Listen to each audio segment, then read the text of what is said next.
Hello.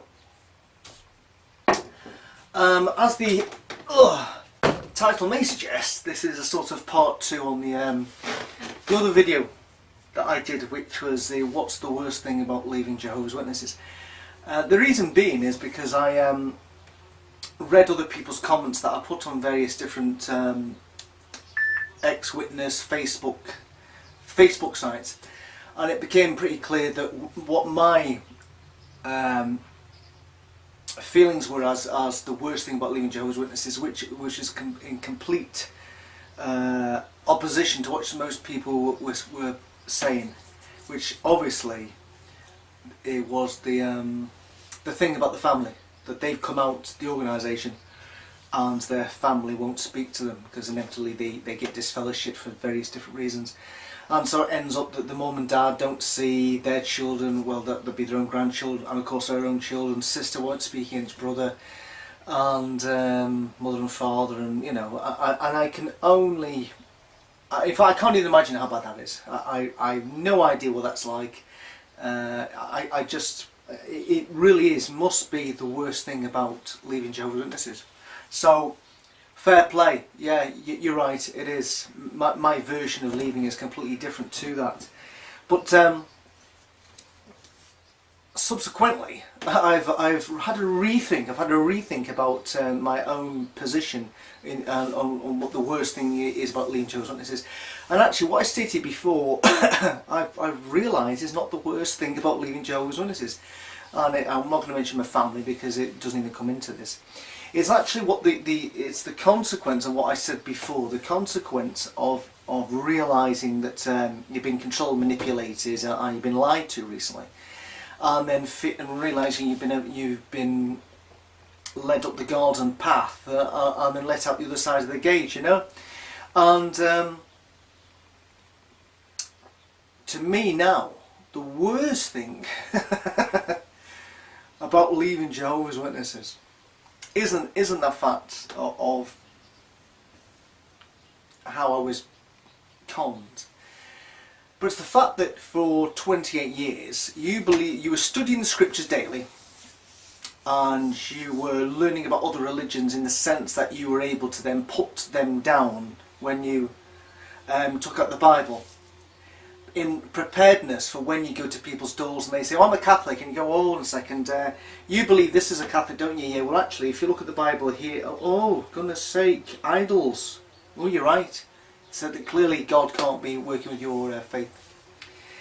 And the same for the other religions. So in other words, if you're going outdoor chaplain, you have to be ready for everything. As we know, you have to prepare for everything. So that's why you feel you're so clued up, and that's why you think you know the Bible like the back in your hand, and you've got the backing of God, blah blah blah blah. The problem is, when you leave the witnesses, when you realise it isn't the truth, there is nowhere else to go, because at that point, everything you believed in was literally based on the Bible that you've been studying, you know, every week of your life for God knows how many years, and now all of a sudden that has taken a complete battering.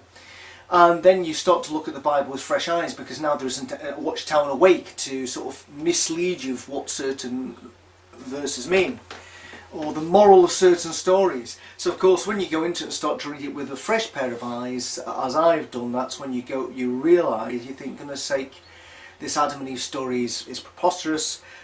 The Noah and the Ark story is unbelievable. The tale of Job is just ridiculous, and we could go on. We could just go on and on and on and on, and probably I will go on and on about some of the ridiculous things that we were taught. So the problem is that our concept of God, let's call it our westernized, although it's not really a Western concept at all, is it? But let's say our westernized version of God is all based on the Eastern book, the Bible. And once you look at the Bible and say it's full of complete nonsense, then everything you've led to believe about God goes out the window. Especially the concept of God being a God of love and blah blah blah, which I've documented so many times before. So the problem is that then that leaves you in the place that I find myself. Not everybody will find themselves in this position at all. Some people still come out with the witnesses, still believing that the Bible is the Word of God, still believing that there is a God, still believing that God's Son came to the earth called Jesus Christ, that he blah blah blah laid down his life so that we can get forgiven, so that we can now, and now you've gone back to what you probably viewed before, and you're probably back to the heavenly hope instead of the earthly hope.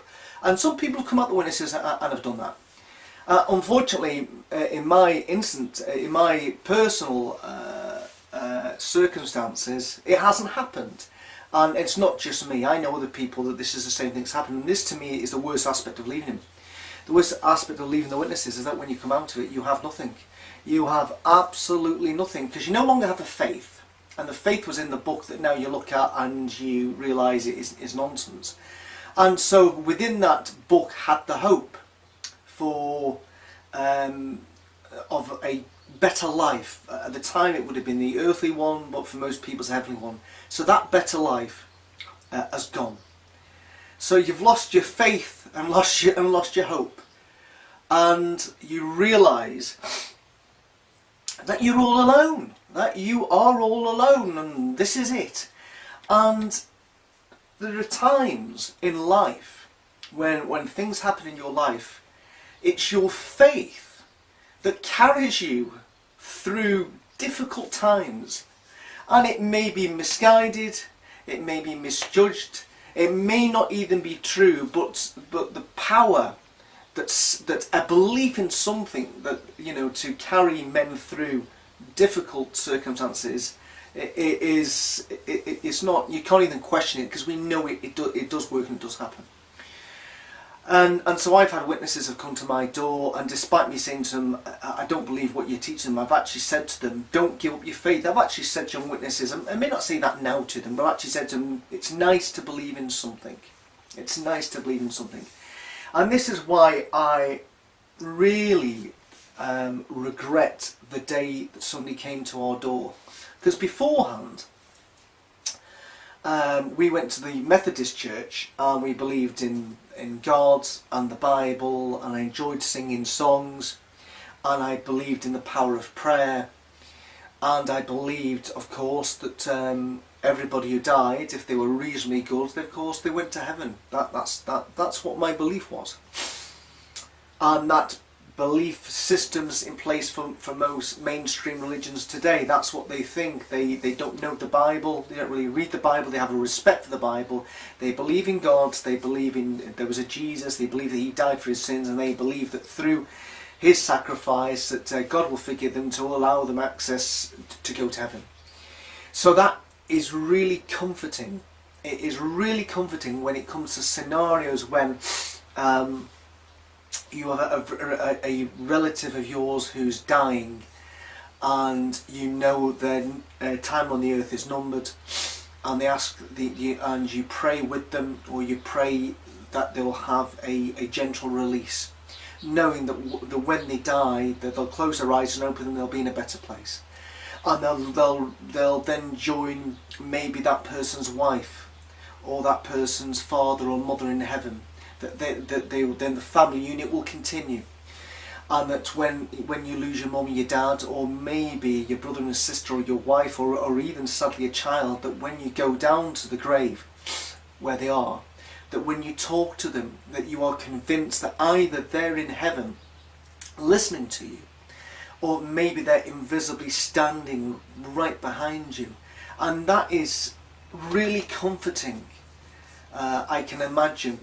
I only believed that up until I was whatever, but I just imagine, I know this is true, because I've seen people on Facebook be comforted when relatives have died, and they've put things on like, now you join my mum or my dad, and I'll say hello to Uncle Frank for me. And people often on Facebook put things up like, happy heavenly birthday, missing you dad, hope you're looking after mum. And so it's a comfort, it's a hope, it's a faith, it's a belief that they have.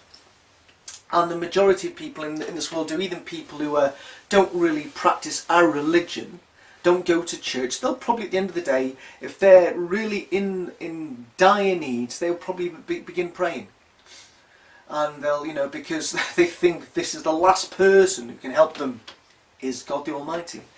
And they still believe that even if they die, or a relative does die, or some horrible illness, or whatever it is, that they take great strength in the knowledge that that person's no longer in pain anymore, but is in heaven, looking down at them, making sure they're all right. And which is why a lot of people then speak out spiritistic churches, because they want to just make sure they're all right. Which is why it's a whole new subject.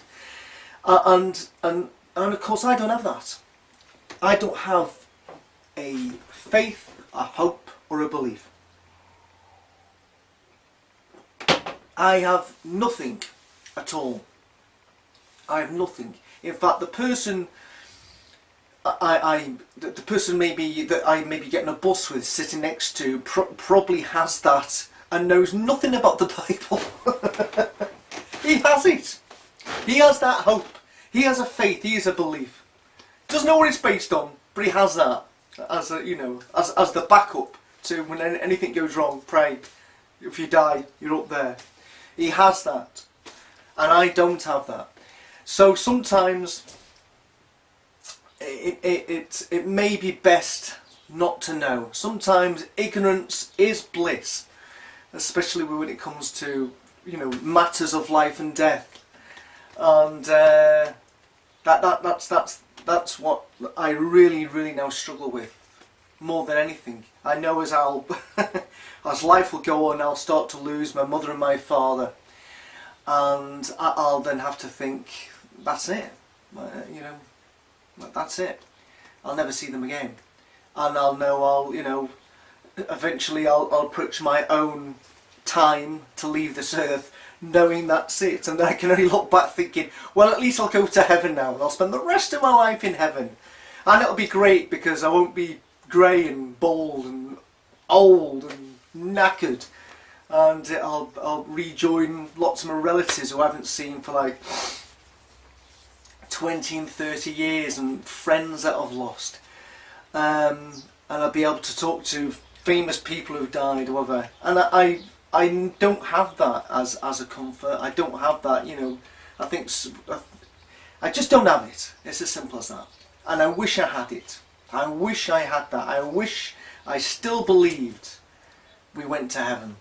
I really do wish I had that. And now, unfortunately, because I don't believe in the Bible, and because I don't believe there's probably a God, or the concept of God that we understand it, I don't believe that we go to heaven and this is it. And it's a really difficult thing to get to grips with. It's difficult. It really is. Even after all these years, it just is, because you are faced with the concept of heaven, not on a daily basis, but an awful lot of times, whether it is programs or films or what people put on Facebook, or just as you see yourself getting older, and you wonder, where do we go to when we die? So yeah, so I've reevaluated what's the worst thing about leaving Jehovah's Witnesses, and I think that's it. It's quite simple. You come out of it, or I have come out of it, without a faith, no belief, and no hope, and doubt that the reasons are God, and so therefore any thought of an afterlife or a comfort in when reaching that afterlife, because most of us, when we die, it isn't a good experience. Let's just put it that way. Let's see. I've watched somebody dying in front of me, and it wasn't a nice experience. And one day that could be me. So. Yeah, just as a horrible thought to think that you go through all this life and just at the end, none of us have this wonderful thing that we just fall asleep and we don't wake up and we're off. We're not. Most of us, when we go, are usually hooked up to a whole load of crap, a whole load of chemicals, with people standing around us when we're in immense pain, just waiting for our heart to give out or whatever it is. And so it's What a depressing subject this is. God. Oh my God, I feel like cutting my wrist now. Oh dear. Anyways, there's really not much more to say about that. It's a sobering thought, and it's one that eventually it's another thing it's another reason why not to like the witnesses. They give you the greatest goal of all time, and then you move the goalpost, and then they hide the goalpost completely, and then you've got no goal. You just keep it running. Anyway, I don't know when I'm going to upload this video, but if it does go up tonight, which I certainly hope it is, tomorrow night my band is playing in a place called Ivory Blacks. It's in Glasgow. It's on, I believe, Oswald Street. I think the band I'm on are going on around about 8 o'clock. It's £6 to get in. We've got a new drummer. We've got some whole load of new songs we've never ever done before. We'll still be doing one of my old songs called Heaven, which, funny enough, what are the chances that we're doing the song I wrote called Heaven about not going to heaven? It's ironic. But anyway, we're doing a song called Heaven.